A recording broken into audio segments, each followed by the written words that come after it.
Brazil দুর্দান্ত খেলে যাচ্ছে, আবার গোল হওয়ার পসিবিলিটি সম্ভাবনা রয়েছে এবং গোল, ইয়েস, একদম কেড়ে নিয়ে কিন্তু ভিনিসিয়াস জুনিয়র আবারও নাম্বার 7 ভিনিসিয়াস জুনিয়র সাম্বার নৃত্য, বল কিন্তু ডিবক্সের সামনে থেকে কেড়ে নিয়ে রীতিমতো গোল দিল, অর্থাৎ 22 মিনিটের মাথায় আবারও গোল ব্রাজিলের। ভিনিসিয়াস জুনিয়র তার জোড়া গোল এক্কেবারে ডিফেন্স থেকে কেড়ে নিয়ে কিন্তু গোল দিল ভিনিসিয়াস জুনিয়র পরাস্ত করে।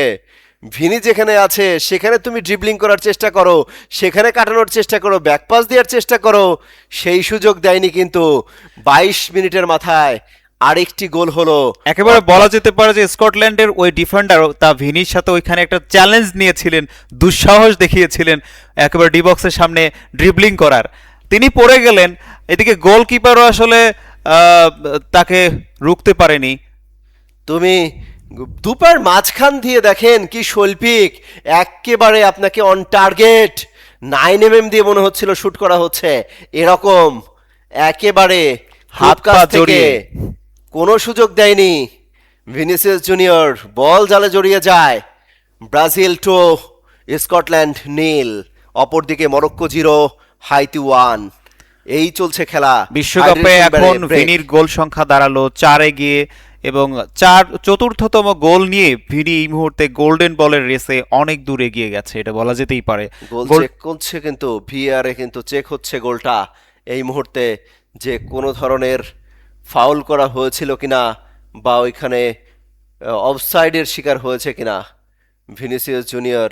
না, সুযোগ নাই, খুব ভালোভাবেই বলে আগে টাচ লেগেছে, সেখানে ফেলে দেওয়া হয়েছে কিনা সেটিও কিন্তু দেখা হচ্ছে, সেটি চেক করা হচ্ছে, সেটি হলে কিন্তু গোল বাতিলও হতে পারে, সেই বিষয়টা কিন্তু চেক করা হচ্ছে।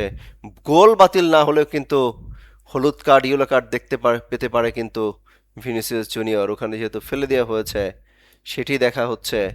এই সুযোগ কিন্তু নেই বড় দলের বিপক্ষে, সেই সুযোগ কিন্তু নেই।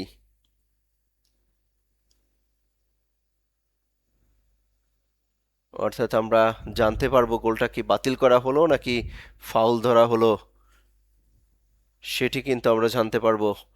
ব্রাজিল গোল কিন্তু এখনো দেখাচ্ছে, গোলটি কিন্তু বাতিল করা হয়েছে, অর্থাৎ ভিনিসিয়াস নো জুনিয়র গোল দিয়ে হয়েছে এবং ফাউল ধরা হয়েছে, অর্থাৎ গোলটি বাতিল করা হয়েছে।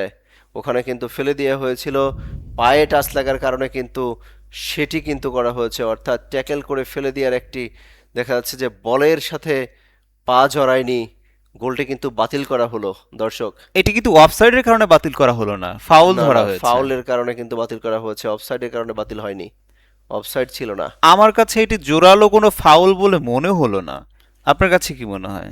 না, খুব বেশি জোরালো ফাউল ছিল না, যেহেতু রানিংয়ে ছিল, অর্থাৎ আমাকে ওইখান থেকে বল কাটতে হলে তার সাথে একটু করতে হবে, সেখানে কিন্তু সেই অপশনটা রাখলো না, অর্থাৎ ভিএআর চেক করেই কিন্তু দেয়া হলো, অর্থাৎ খুব বেশি জোরালো ফাউল কিন্তু ছিল না। আমি কিছুটা শঙ্কা করেছিলাম যে এটাকে অফসাইড হিসেবে গণ্য করা হবে কিনা, তিনি আসলেই অগ্রভাগে ছিলেন।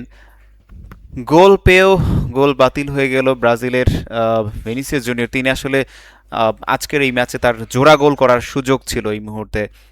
আমরা বলছিলাম যে ভিনিসিয়াস জুনিয়রের এই গোলটি ধরা হলে চতুর্থতম গোল হতো তার এই বিশ্বকাপের রেসে।